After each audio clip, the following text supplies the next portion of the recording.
جا کر سفارش کرنے لگے تو اللہ تعالیٰ کے ہاں اس سفارش کا کوئی مقام نہیں، اور نہ اللہ تعالیٰ کے ہاں وہ چل سکتی ہے، نہ ایسا کوئی شخص سفارش کر سکتا ہے اللہ تعالیٰ کے اذن کے بغیر۔ تو اس بیان کے لیے اللہ تبارک و تعالیٰ نے آگے اللہ آیت الکرسی نازل فرمائی ہے، اور بعض احادیث کے اندر آیا ہے کہ یہ قرآن کریم کی عظیم ترین آیت ہے۔ اللہ تبارک و تعالیٰ نے قرآن عظیم سب سے زیادہ عظمت والی آیت یہ نازل فرمائی ہے، اور حضرت ابو ہریرہ رضی اللہ تعالیٰ عنہ کی ایک روایت میں رسول کریم صلی اللہ علیہ وسلم کا یہ ارشاد منقول ہے کہ سورہ بقرہ میں ایک آیت ہے جو سیدۃ آیات القرآن ہے، یعنی قرآن کریم کی آیات کی سردار ہے، اور اس میں یہ بھی مذکور ہے کہ جس گھر میں وہ پڑھی جائے شیطان اس سے نکل جاتا ہے۔ اور سنن نسائی کی ایک روایت میں ہے کہ رسول اللہ صلی اللہ علیہ وسلم نے ارشاد فرمایا کہ جو شخص ہر نماز فرض کے بعد آیت الکرسی پڑھا کرے تو اس کو جنت میں داخل ہونے کے لیے موت کے سوا کوئی چیز مانے نہیں ہوگی، یعنی موت کے بعد فوراً وہ جنت کے آثار اور راحت و آرام کا مشاہدہ کرنے لگے۔ تو اس آیت کریمہ میں پہلے اللہ تبارک تعالیٰ نے فرمایا کہ اللہ لا الہ الا ہو، اللہ وہ ہے جس کے سوا کوئی معبود نہیں۔ یہ ہے توحید کا وہ کلمہ جو عقیدہ توحید کی بنیاد ہے کہ اللہ تعالیٰ کے سوا کوئی معبود نہیں، کوئی عبادت کے لائق نہیں۔ پھر کچھ صفتیں اللہ تعالیٰ نے اپنی ذکر فرمائی ہے۔ تو پہلی صفت ذکر فرمائی کہ الحی، وہ زندہ ہے، اور مراد یہ کہ سدا زندہ ہے، یعنی اور جتنی لوگوں کو، انسانوں کو، جانوروں کو، جنات کو، ملائکہ کو، جس کو بھی کوئی زندگی حاصل ہے وہ زندگی ہمیشہ کے لیے نہیں ہے، ایک نہ ایک وقت اس کو موت آنی ہے، اور کوئی مخلوق ایسی نہیں ہے جس کو کسی نہ کسی وقت موت نہ آنی ہو۔ لیکن اللہ تبارک و تعالیٰ کی ذات ایسی ہے جو ازل سے ہمیشہ سے زندہ ہے اور ہمیشہ زندہ رہے گی۔ تو حی کی صفت یعنی زندگی کی صفت سب سے زیادہ واضح اور صحیح معنی میں زندگی کا مظہر وہ اللہ تبارک و تعالیٰ کی ذات اقدس ہے، اور اس کے سوا کوئی بھی حقیقت میں سدا زندہ کہلانے کے لائق نہیں۔ دوسری صفت جو ذکر فرمائی وہ القیوم۔ القیوم کا ترجمہ ہم نے کیا کہ جو کائنات کو سنبھالے ہوئے ہے، اور اصل میں یہ لفظ جو ہے یہ نکلا ہے قیام سے، اور قائم کہتے ہیں کھڑے ہونے والے کو، اور قیوم اور قیام اسی کے مبالغے کا صیغہ ہے، اور ان کے معنی ہے جو خود بھی قائم رہے اور خود قائم رہ کر دوسروں کو قائم رکھے اور دوسروں کو سنبھالے رکھے۔ تو جب اللہ تبارک و تعالیٰ کے لیے لفظ قیوم استعمال کیا جاتا ہے تو یہ اس کے معنی یہ ہے کہ یہ اللہ تعالیٰ کی وہ خاص صفت ہے جس میں کوئی مخلوق شریک نہیں ہو سکتی، کیونکہ جو چیزیں خود اپنے وجود اور بقا میں کسی دوسرے کی محتاج ہوں وہ کسی دوسری چیز کو کیا سنبھال سکتی ہیں۔ لہذا کائنات کو سنبھالنے والے کی ذات تو صرف اللہ تبارک و تعالیٰ کی ہے، اور کوئی دنیا میں یا کائنات میں کوئی اور مخلوق، کوئی اور چیز ایسی نہیں ہو سکتی جو دوسری کائنات کی چیزوں کو سنبھالے۔ وہ تو خود اپنے آپ کو سنبھالنے کے لیے محتاج ہے، اللہ تعالیٰ کے حکم کی محتاج ہے، لہذا کوئی دوسری ذات قیوم نہیں ہو سکتی۔ اور یہی وجہ ہے کہ چونکہ یہ اللہ تبارک و تعالیٰ کی مخصوص صفت ہے جو کسی اور کے لیے استعمال نہیں ہو سکتی، اس لیے کسی انسان کو قیوم کہنا جائز نہیں۔ یہ جو ہمارے ہاں رواج چل پڑا ہے کہ جن لوگوں کا نام عبد القیوم ہوتا ہے ان کو عبد القیوم کے بجائے بگاڑ کے صرف قیوم بولتے ہیں، ایسا کہنا گناہ ہے، کیونکہ قیوم آپ کسی انسان کو قیوم کہہ کر بلا رہے ہیں تو گویا اس کو اللہ تعالیٰ کی مخصوص صفت اس کی طرف منسوب کر رہے ہیں، اور اسی کا نام شرک ہے۔ اگرچہ یہ چونکہ بے خیالی میں ہوتا ہے اس لیے ہم اس کے اوپر کفر اور شرک کا فتویٰ نہیں لگائیں گے، لیکن اس طرح کرنا جو شرک کی علامت ہے، ایسا کوئی عمل کرنا جو شرک کا مظہر ہو، یہ کسی طرح بھی جائز نہیں ہے۔ ہمارے ہاں جو رواج پڑ گیا ہے عبدالقیوم کو قیوم کہہ کر بلانے کا، عبدالرحمن کو رحمان کہہ کر بلانے کا، عبدالرزاق کو رزاق کہہ کر بلانے کا، یہ بہت ہی غلط طریقہ ہے اور اس میں اللہ بچائے شرک کا اندیشہ ہے، لہذا اس سے ہمیشہ پرہیز کرنا چاہیے۔ پھر اللہ تعالیٰ نے فرمایا کہ لا تأخذہ سنۃ ولا نوم، اللہ تبارک و تعالیٰ کو نہ کبھی اونگ لگتی ہے اور نہ نیند، یعنی کہا یہ جا رہا ہے کہ زندہ تو ہے لیکن تم اپنی طرح کی زندگی پر قیاس نہ کرنا کہ جیسی تمہاری زندگی ہے، کہ اس زندگی میں تم محتاج ہو اس بات کے کہ کبھی نہ کبھی تمہارے اوپر موت جیسی نیند طاری ہو، اگر وہ نیند نہ آئے تو تم پریشان ہو جاتے ہو اور تم تھک جاتے ہو، لیکن اللہ تبارک و تعالی ان تمام چیزوں سے بے نیاز ہے، نہ اس کو اونگ لگتی ہے۔ سنہ کہتے ہیں ابتدائی نیند کا جو ابتدائی حصہ ہوتا ہے، جس کو اردو میں اونگ سے تعبیر کر سکتے ہیں، اس کو سنہ کہا جاتا ہے، اور نوم باقاعدہ پوری نیند کو کہتے ہیں۔ تو اللہ تعالیٰ کو نہ اونگ لگتی ہے اور نہ نیند۔ پھر فرمایا کہ لہو ما فی السماوات و ما فی الارض، اسی کے لیے ہے جو کچھ ہے آسمانوں میں اور جو کچھ ہے زمین میں، یعنی زمین و آسمان کے درمیان جتنی چیزیں ہیں، زمین و آسمان کے اندر جتنی چیزیں ہیں، وہ ساری کی ساری اللہ تعالیٰ کی ملکیت ہیں، کوئی اور ان کی ملکیت میں اللہ تعالیٰ کا شریک نہیں، وہ خود مختار ہے، اس کے قبضہ قدرت میں سب کچھ ہے۔ جب یہ بات ہے تو اشارہ اس طرف ہے کہ جس شخص کی یا جس ذات کی قدرت میں اور اس کے احاطہ علم میں ساری کائنات ہو اور وہ جو چاہے کرنے پر قادر ہو، ساری کائنات کی چیزیں اس کی ملکیت ہوں،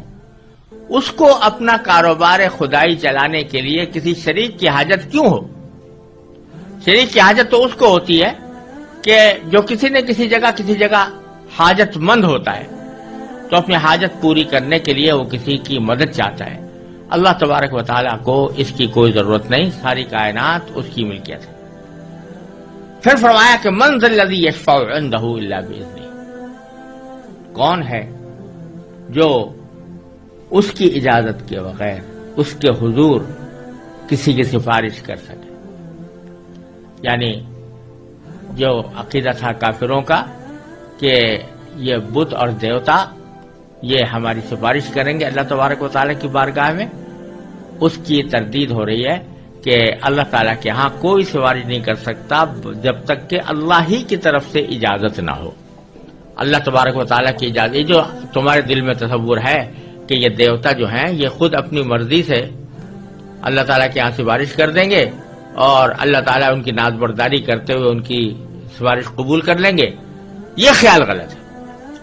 اللہ تعالیٰ کے ہاں کوئی سفارش اللہ تعالیٰ کی اجازت کے بغیر نہیں کر سکتا۔ ہاں جن کو اللہ تعالیٰ خود ہی حکم دے دے، اجازت دے دے، جیسے پیغمبروں کو بعض مرتبہ اجازت دی جائے گی اور نبی کریم صلی اللہ علیہ وسلم کو شفاعت کا منصب عطا فرمایا جائے گا۔ تو یہ در حقیقت اللہ تبارک و تعالیٰ ہی کی طرف سے ایک انداز کرم ہے اپنے بندوں کے اوپر، کہ اس انداز کرم کے تحت اللہ تبارک و تعالیٰ نے کسی کو بندوں کی سفارش کی اجازت عطا فرماتی، اس کے تحت وہ سفارش کرتے ہیں۔ ایسا نہیں ہے کہ اللہ تبارک و تعالیٰ کو تو پتہ نہیں تھا کہ یہ شخص آیا قابل معافی ہے یا نہیں ہے، یہ جنت کے لائق ہے یا نہیں ہے، اور پیغمبر کے کہنے سے اللہ تبارک و تعالیٰ نے اس کو جنت میں داخل کر دیا اور اس کی مغفرت کر دی، بلکہ اللہ تعالیٰ کے علم ازلی میں ہے ہر شخص کے بارے میں کہ کون شخص جنتی ہے، کون شخص اللہ تبارک و تعالیٰ کے ہاں مقبول اور مقرب ہے، اور کس کی مغفرت کرنی ہے اللہ تعالیٰ خوب جانتے ہیں۔ لیکن ایک انداز کرم ہے کہ براہ راست وہ مغفرت اور رحمت کا معاملہ کرنے کے بجائے اس کو نبی کریم صلی اللہ علیہ وسلم کی یا کسی اور پیغمبر کی شفاعت پر موقوف کر دیا کہ یہ سفارش کریں گے تو ہم یہ کرم فرما دیں گے۔ تو سفارش کرنے والے کا بھی اعزاز ہے، اس میں سفارش کرنے والے کا بھی اکرام ہے، اور ساتھ ہی جس شخص کے ساتھ معاملہ ہو رہا ہے اس کو نبی کریم صلی اللہ علیہ وسلم اور دوسرے پیغمبروں کے ساتھ محبت اور الفت اور تعلق خاطر کا بھی پیدا کرنے کا ایک ذریعہ ہے. لیکن یہ وہ شفاعت نہیں ہے جو دیوتاؤں کی سفارش کا عقیدہ جاہلیت کے اندر تھا کہ یہ لوگ اللہ کی مرضی کے برالرغم بھی سفارش کر دیں گے اور وہ سفارش اللہ کے ہاں مقبول ہوگی. تو فرماتے ہیں کہ کون ہے جو اللہ تعالیٰ کے ہاں حضور سفارش کر سکے مگر اس کی اجازت سے. یعلم ما بین ایدیہم وما خلفہم. اللہ تعالیٰ جانتا ہے بندوں کے تمام آگے پیچھے کے حالات، بندوں کے تمام آگے پیچھے کے حالات جانتا ہے. یہ بات اس سیاق میں اسی معنی میں بظاہر کہی جا رہی ہے کہ سفارش عموماً اس موقع پر ہوتی ہے دنیا میں کہ مثلا ایک صاحب اقتدار ہے، اس کو کسی کے حالات کا علم نہیں ہے، پتہ نہیں ہے کہ یہ آدمی نیک ہے یا اچھا ہے یا اس کی مدد کرنی چاہیے یا اس کو کوئی اچھا منصب دینا چاہیے، کوئی عہدہ دینا چاہیے، اس کو تو پتہ نہیں ہے. اب اس کا کوئی مقرب شخص آ کر اس کے پاس کہتا ہے کہ میں فلاں بندے کی سفارش کرتا ہوں کیونکہ یہ میری نظر میں اچھا آدمی ہے اور اس میں عہدے کی صلاحیت رکھتا ہے، تو وہ اس کے کہنے کی بنیاد پر جانتا ہے، علم اس کو اس سے حاصل ہوتا ہے، خود اس کا علم کچھ نہیں ہوتا. لیکن تو سفارش کی ضرورت ایسے موقع پر پیش آتی ہے. اس کو تو دھیان تھا نہیں اصل آدمی کو، لیکن کسی نے سفارش کے ذریعے اس کو متوجہ کر دیا، سفارش کے ذریعے اس کو علم دے دیا کہ یہ آدمی مستحق ہے. لیکن اللہ جل جلالہ چونکہ یعلم ما بین ایدیہم وما خلفہم، انسانوں کے تمام آگے پیچھے کے حالات کو خوب جانتا ہے، اس واسطے اس کو کسی کی سفارش کی حاجت ہی نہیں ہے کہ اس کو فیصلہ کرنے کے لیے کسی آدمی کی سفارش کی ضرورت ہو کہ وہ بتائے کہ فلاں آدمی مستحق ہے فلاں غیر مستحق ہے. تو ایک طرف تو اللہ تبارک و تعالیٰ کا علم یہ ہے کہ ما بین ایدیہم وما خلفہم، اللہ تعالیٰ ان کے آگے پیچھے کے حالات کو خوب جانتا ہے. ولا یحیطون بشیء من علمہ الا بما شاء، اور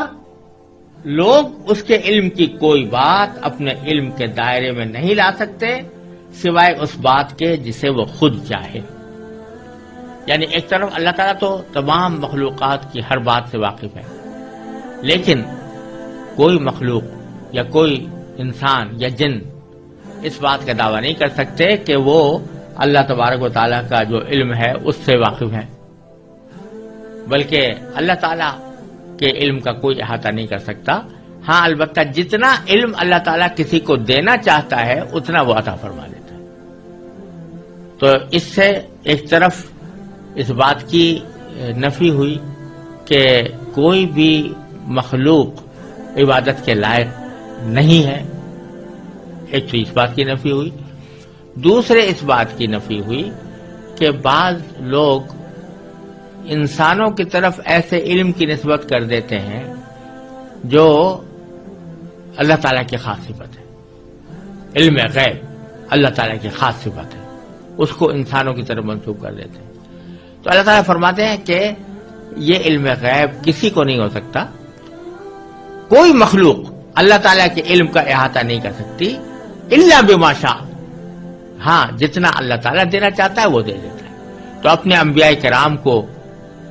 غیب کی باتوں میں سے جتنی باتیں اللہ تبارک و تعالیٰ دینا چاہتے ہیں وہ اپنے انبیاء کرام کو عطا فرما دیتے ہیں. ذالک من انباء الغیب نوحیہ الیک، فرمایا قرآن کریم میں کہ غیب کی خبریں ہیں جو ہم آپ کو وحی کے ذریعے بتا رہے ہیں. تو اللہ تبارک و تعالیٰ یہ غیب کی خبریں اپنے انبیاء کو عطا فرماتے ہیں جتنی چاہتے ہیں. اور حضور نبی کریم صلی اللہ علیہ وسلم کو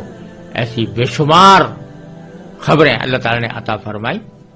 اور اللہ تعالیٰ نے اپنے فضل و کرم سے اتنا علم چاہا وہ نبی کریم صلی اللہ علیہ وسلم کو عطا فرمایا. لیکن یہ بات واضح ہے کہ وہ اللہ تعالیٰ کے علم کے مقابلے میں کسی بھی مخلوق کا علم کوئی نسبت نہیں رکھتا. اور دوسرا یہ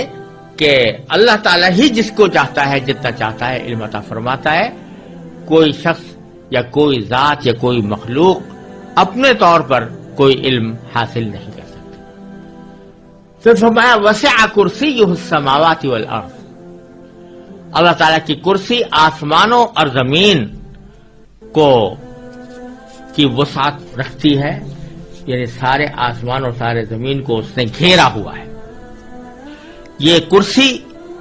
کیا چیز ہے، اس کی حقیقت تو اللہ تبارک و تعالیٰ ہی بہتر جانتے ہیں۔ یہاں تو اتنی بات فرمائی ہے کہ سارے آسمان اور زمین کو اس نے گھیرا ہوا ہے، اور چونکہ اللہ تبارک و تعالیٰ اٹھنے بیٹھنے کی جو صفات ہوتی ہیں مخلوق کی، اس سے بے نیاز ہے، اور نہ کسی جگہ کے محتاج ہے، نہ کسی بیٹھنے کے آلے کے محتاج ہیں۔ لہذا اس کرسی کے وہ معنی تو ہو نہیں سکتے جو دنیا کے اندر معنی ہوتے ہیں کہ آدمی اس کے اوپر بیٹھتا ہے۔ تو اس کا حقیقی کیفیت کیا ہے اس کرسی کی، اور اس کی کنہ کیا ہے، اس کا ادراک در حقیقت انسانی عقل سے بالا تر ہے، اس لیے ہم اس کے بارے میں کوئی تفصیل نہ جان سکتے ہیں نہ بیان کرتے ہیں۔ البتہ مستند روایات حدیث سے اتنا معلوم ہوتا ہے کہ عرش اور کرسی دونوں بہت عظیم الشان جسم ہیں جو تمام آسمان اور زمین سے بدر جہاں بڑے ہیں۔ اب ان کی کیفیت کیا ہے اور کیا ان کی شکل اور حیات کیا ہے، یہ جاننے کا ہمارے پاس کوئی راستہ نہیں۔ بعض حضرات نے یہاں کرسی سے مراد باری تعالیٰ کا اقتدار بھی لیا ہے، اور مراد یہ ہے کہ اس کا اقتدار تمام آسمان اور زمین کو محیط ہے، اس کو اپنی وسعت میں لیے ہوئے ہے، تو یہ معنی بھی کچھ بعید نہیں ہے۔ لیکن روایات سے معلوم ہوتا ہے کہ کرسی بتاتے خود ایک جسم ہے، جس طرح عرش ایک جسم ہے اسی طرح کرسی بھی ایک جسم ہے، اور اس کی کیفیت اللہ تعالیٰ ہی بہتر جانتے ہیں۔ وَلَا يَئُودُهُ حِفْظُهُمَا، اور فرمایا کہ ان دونوں کی نگہبانی سے اسے ذرا بھی بوجھ نہیں ہوتا۔